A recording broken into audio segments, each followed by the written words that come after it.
Hi friends, Sharad here once again, and I'm doing another video for you guys, and this video is regarding the topic ear training, and I'm going to do a series of videos from now on, and we would be dealing with basics or fundamentals of ear training.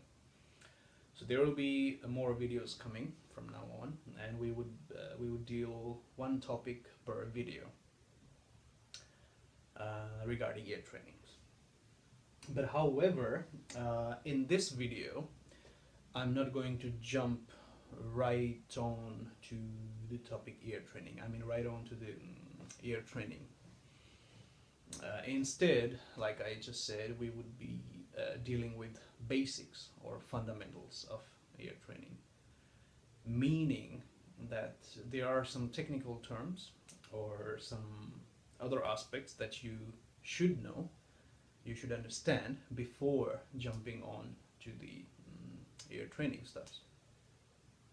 So these fundamentals and basics would require some explanations, theory stuffs, and when it comes to explanation, there will be a lot of talkings, like I said, explanations. So be patient, have some patience, and I will be explaining a lot of stuffs. Mm, I will try to explain it slowly that everyone can understand. So, like I said, have some patience, okay? Because at the beginning stage when you are learning, we musicians have tendency to rush. We want to get things done right away. You just press a button and we want that thing starts to happen. And I mean, especially in art form, no matter what kind of art you are practicing, music or martial arts or any form of arts, things they don't happen right away. And especially talking about music, um, it takes quite a long time, to get to master certain thing. And even if you compare to different topics, guitar playing, for example,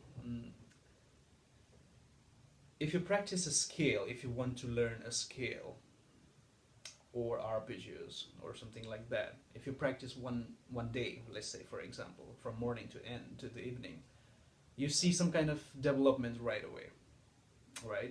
It's kind of building a muscle memory. If you practice a scale, if you practice 8 hours a day, and next day you see actually you can actually play fast, or you see the muscle memory is building up. But with this topic ear training, it's not like that. I'm not trying to demotivate you, but it takes quite a while to see things rolling, to see some developments. So you really have to be patient and work on. Then you would see, after some time, you will see the developments. So uh, so be patient. That's what I would like to focus about, because ear training, you wouldn't feel things happening right away, and it takes time. And of course, it depends on how much you practice, how much you stay focused, and how much you devote time on studying that. It has a lot to do with the mental aspects or psychological aspects rather than physical aspects, or practicing on scale one position from all the time. It's like building a muscle memory. But with ear training stuff, it's practicing ear training stuff, it's more like more physical aspect, I mean more psychological aspects, which is once again another topic, which I probably make another video about the psychological stuffs or psychological aspects of practicing, how to practice and how to stay focused. So that will be another topic. Yeah, like I said, there will be a lot of explanations, a lot of talkings, and like I just said, be patient. Okay, things will come. But before even that, one thing I would like to say is thank you to everybody, all of you, who showed so much of interest on what I'm doing, and I got a lot of requests and comments about songs. Especially I got a lot of requests about different songs. That oh, can you find the chords of this song and solo of that song? And I'm really thankful. I'm really thankful to all of you for that. And actually, those feedbacks and comments has led me to do this video.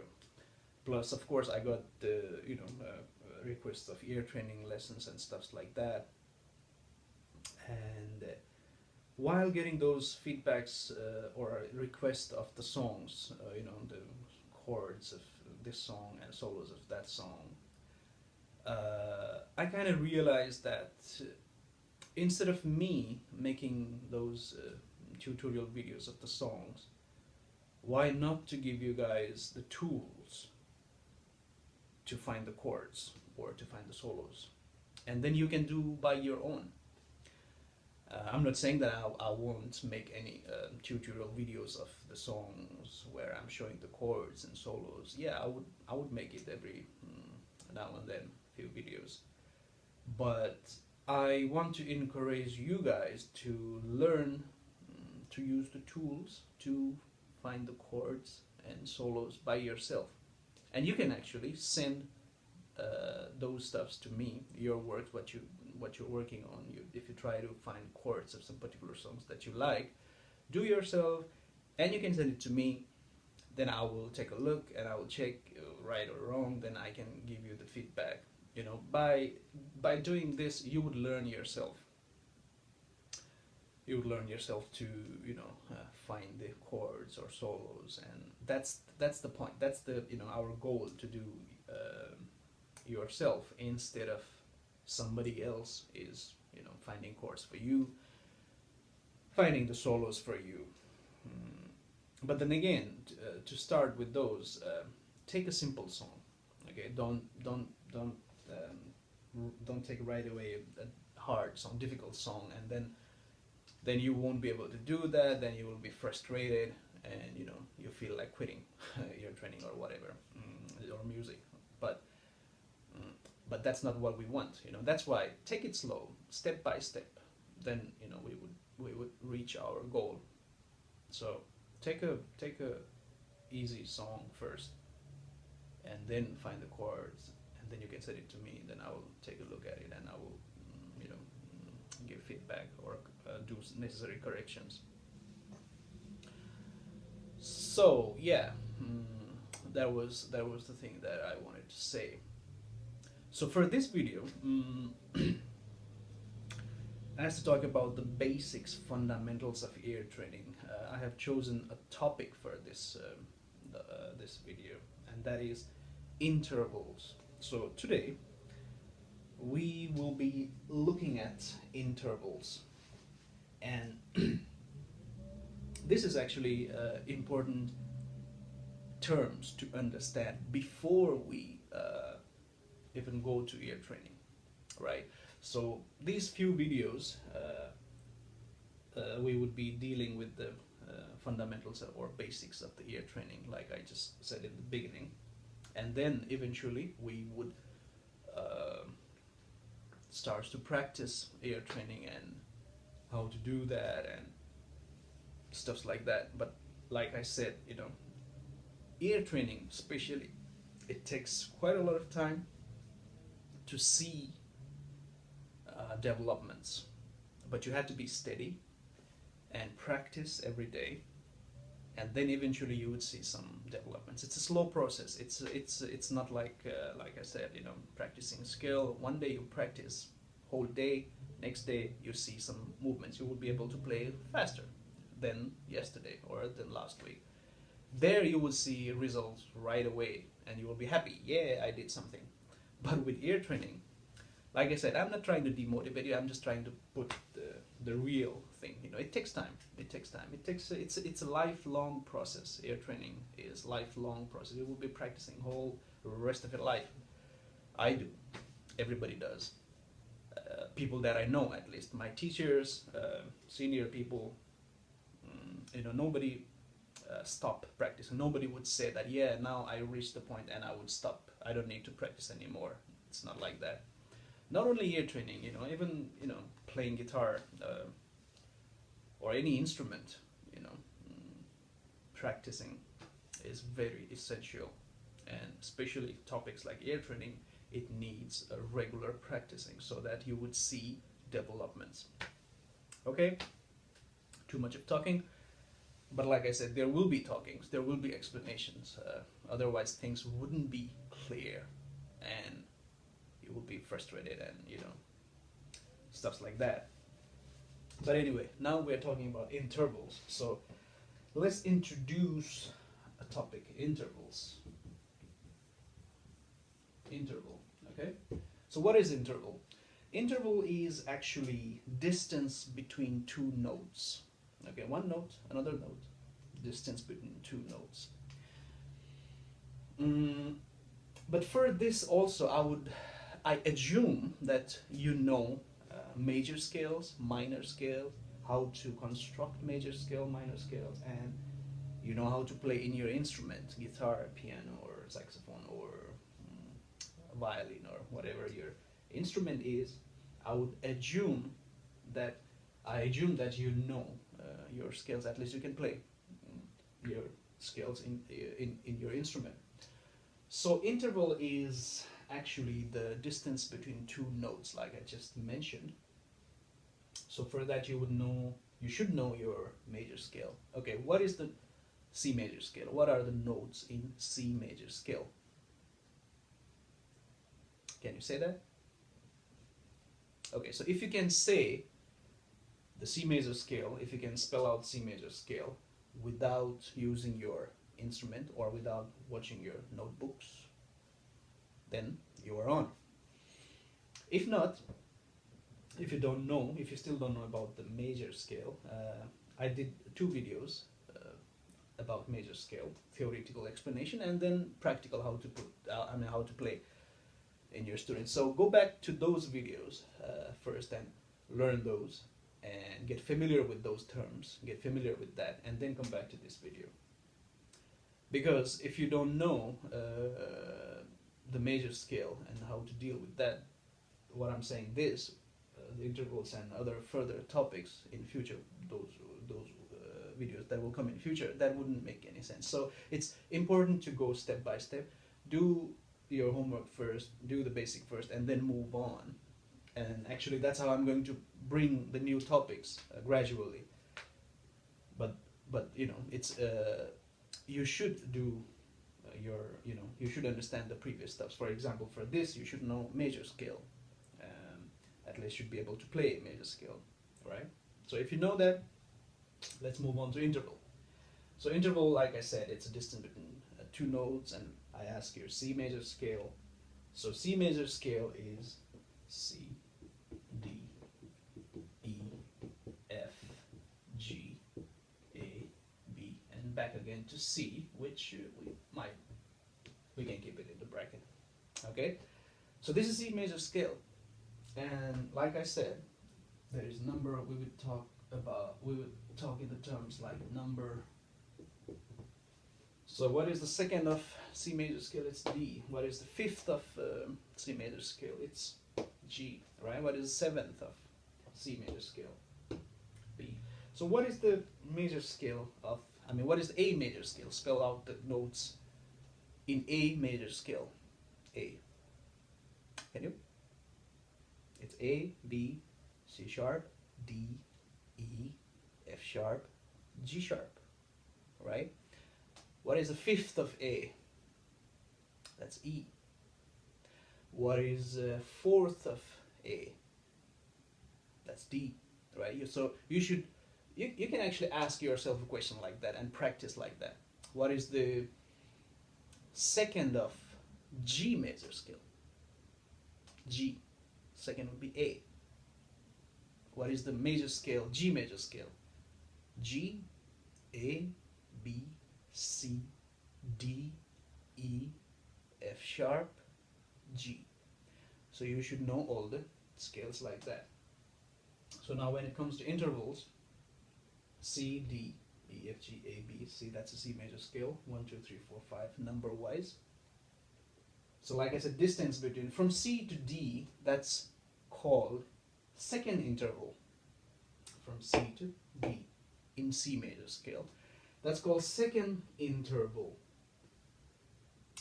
And it's not only second, it has a character, like it's a major second. So from C to D, it's called major second interval, and we would write it major second, right? We would write capital M2, capital M. Let me, that's major second. That would be capital M2. We would write it like this. Okay. So from C to D in C major scale, C to D, that would be major second. Okay, so these are kind of terms that you should know. And from C to E, that was major second. From C to E, this is a third note, so that would be major third. Okay, so from distance between C to E, that would be major third, which would be capital M third. Major third.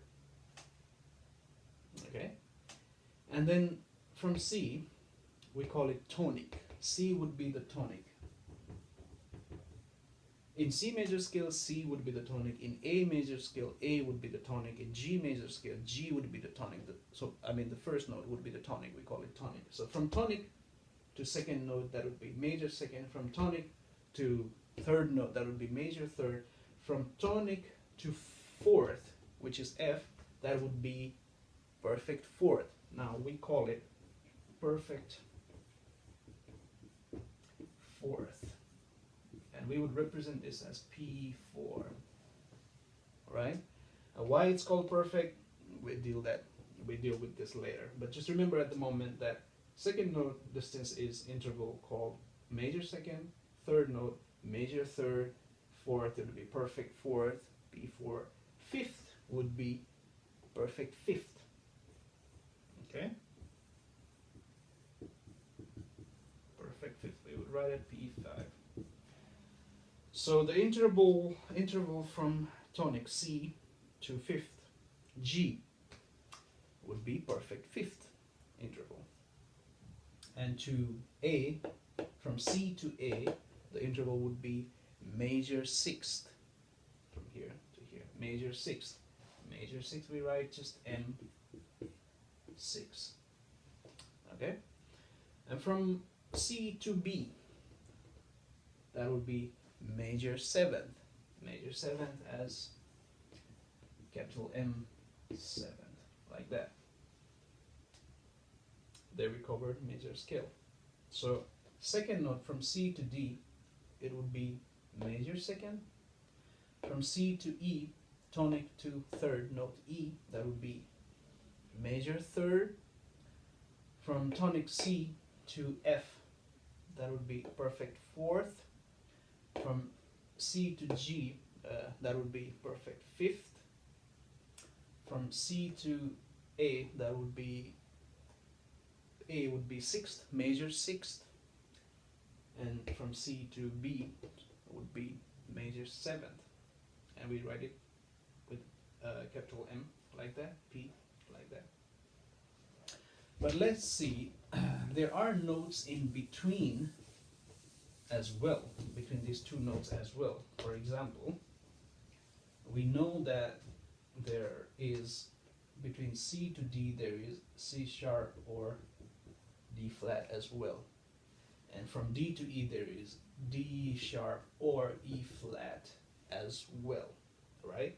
So what would be the interval between C to, let's say, D sharp or E flat. Okay, for example, in C minor scale, C minor scale would be C, D, E flat, F, G, A flat, B flat. This is a C minor scale. So in C major scale there used to be E natural. Now in minor scale we have E flat. So here this, right? E flat. This is third in minor scale. 1, 2, 1, 2, third, 4, 5, 6, 7. This we would call E flat. We would call minor third.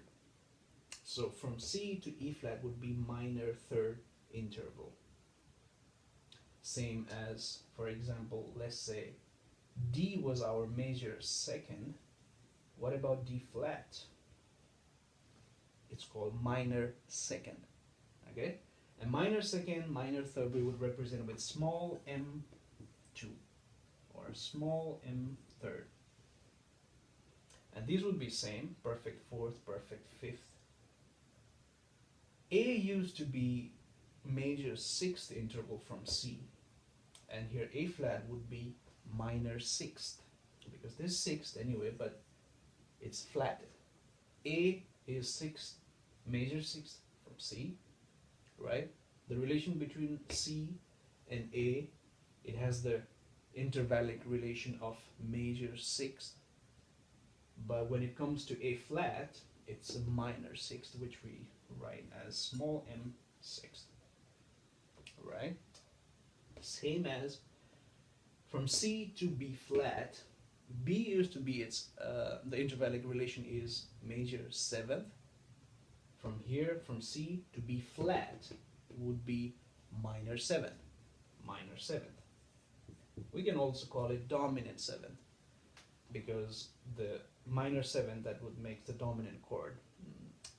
Dominant chord we would also, that will be next topic. But anyway, from C to B, the intervallic relation is major seventh, and for B flat, because we know that there is something between A and B, that would be A sharp or B flat, right? So the B flat note, B flat, in C minor we write as flats, we don't use sharps. So the intervallic relation between C to B flat would be minor seventh or dominant seventh. Okay, so this is the term that kind of technical terms that you should know before we jump into the main topic.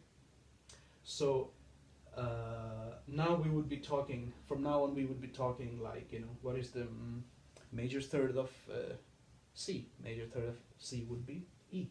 What is the perfect fourth of C? Perfect fourth of C would be F.